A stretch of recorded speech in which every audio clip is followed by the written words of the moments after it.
Santapan Harian. Hari ini kita akan membaca Hakim-Hakim pasal yang ke-8 ayat 22 hingga ayatnya yang ke-35. Namun kita akan membacanya pada ayatnya yang ke-22 hingga ayatnya yang ke-27. Sebelumnya, mari kita berdoa. Sang Kristus, Raja penuh kasih, ajarlah kami rendah hati menerima firman-Mu dan setia berjalan dalam kebenaran-Mu.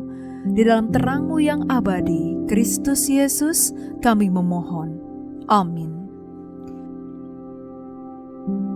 Hakim-Hakim 8 ayat 22-27. Kemudian berkatalah orang Israel kepada Gideon, "Hendaklah engkau memerintah kami, baik engkau, anakmu maupun anak cucumu, sebab engkaulah yang telah menyelamatkan kami dari tangan orang Midian."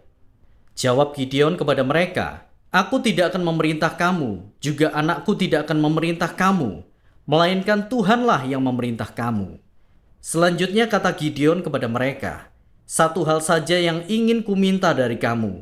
Hendaklah kamu masing-masing memberikan anting-anting dari jarahanmu kepadaku." Musuh itu memang beranting-anting emas, sebab mereka orang Ismail.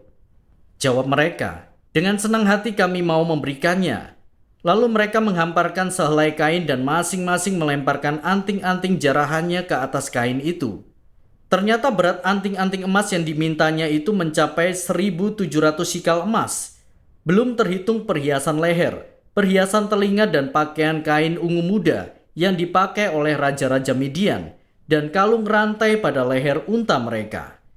Kemudian Gideon membuat sebuah efod dari semuanya itu dan menempatkannya di kotanya, di Ofra. Di sana semua orang Israel berzina dengan menyembah efod itu. Inilah yang menjadi jerat bagi Gideon dan seisi rumahnya.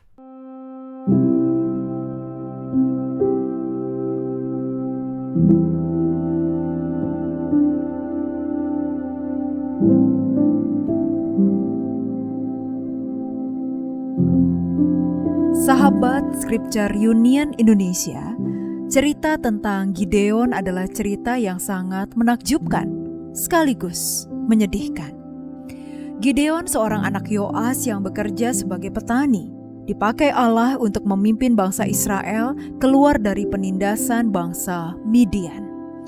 Atas penyertaan Tuhan, Gideon mengalahkan bangsa Midian. Karena bangsa Israel melihat kepemimpinan Gideon, maka mereka memintanya menjadi raja mereka. Namun, Gideon menolak.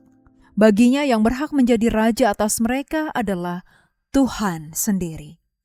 Selanjutnya, Gideon meminta bangsa Israel untuk membawa semua hasil jarahan mereka untuk diberikan kepadanya. Mereka dengan senang hati memberikannya.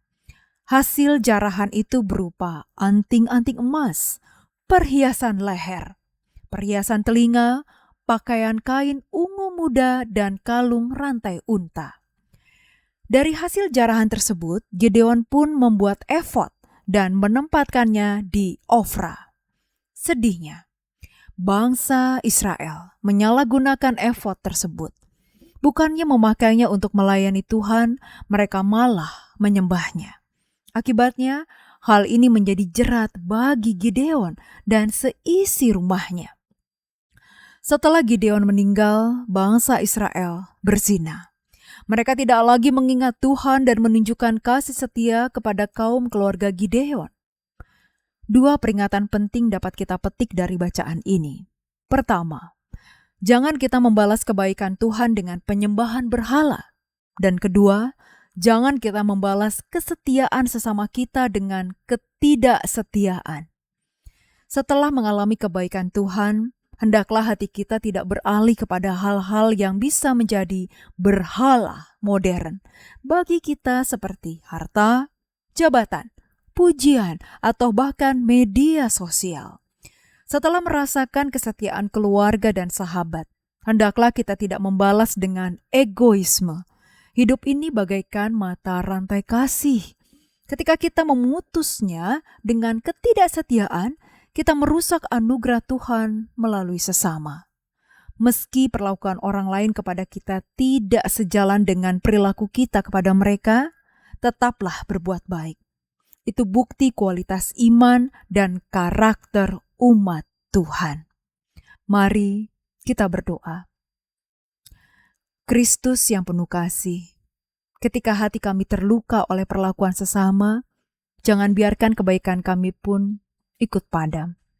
Berikan kami kekuatan untuk tetap berbuat baik meski disakiti.